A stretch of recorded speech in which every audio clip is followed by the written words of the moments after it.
Hello and welcome back to How to Succeed in Your Next Job Interview. I'm Patrick Munoz. And I'm Chris Schulte. In today's video, we'll talk about the three major myths of nailing that job interview. The first myth is, I've got to be the perfect candidate. Chris, would you talk about that? I love the way Patrick demonstrates that. Notice how tight he was, and the voice in their head is very critical. First of all, it assumes there is a perfect candidate.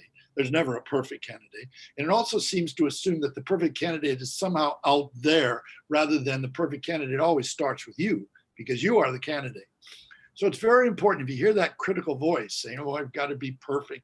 And somehow you think that perfection is something different from you. No, it always starts from you. We want to present ourselves in a very professional, personable, and wonderful way, but it always starts with you. And you have to accept that and be happy with yourself.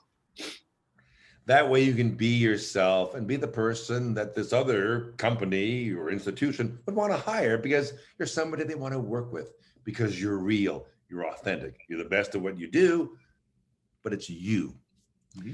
The second myth is, I've got to tell my whole story. I've got to I'm leaving something out. Chris, would you talk about that?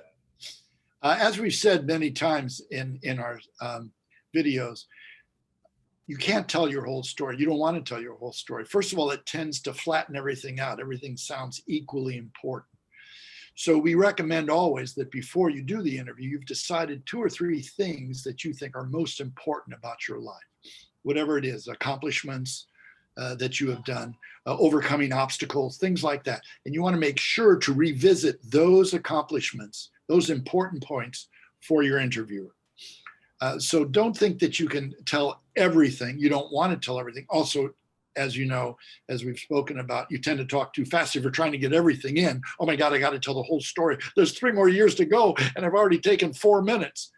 Just get rid of it. Again, it's the form of your critical voice saying that you're not right as you are.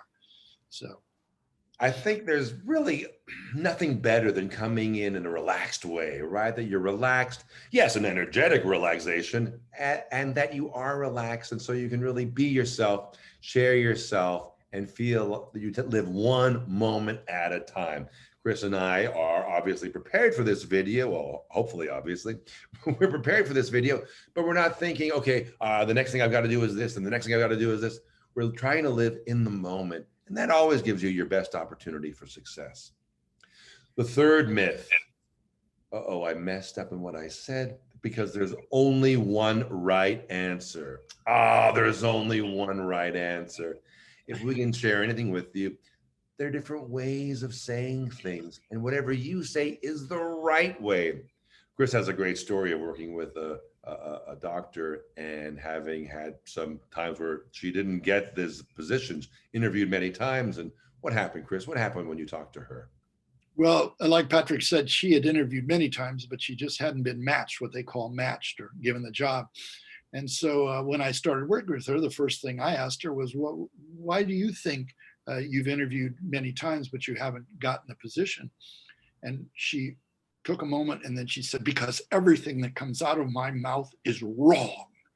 And I went, oh my gosh. She was so, down on herself because she hadn't gotten any of the positions. And so luckily this thought came into my mind and I said, no, we're going to start from everything that comes out of your mouth is right.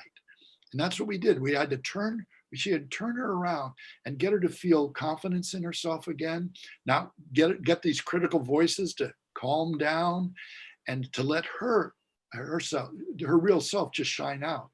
And I was so happy. We had 3 sessions. It took a little while because behavior changes does take time. Attitudes do take some time, but she got matched, what we call matched, or got a position in her next interview. So change can happen, but boy, that idea that you have to say the exact right answer and it just plagues you, got to get rid of that. Because ultimately it's you that's going in for this interview, and an interview is sort of an artificial process, which we've been trying to think of as a conversation. So if you start to feel tense and you're being hard on yourself, you're not allowing yourself to really be who you are and express yourself. I know you'll grow into this role. You'll start to feel more comfortable and you are the right person. And it's all about reshaping the way we think about these things. Not anxiety, but enthusiasm, excitement, and energy. We hope you like this video. Stay tuned for our next video in how to succeed in your next job interview.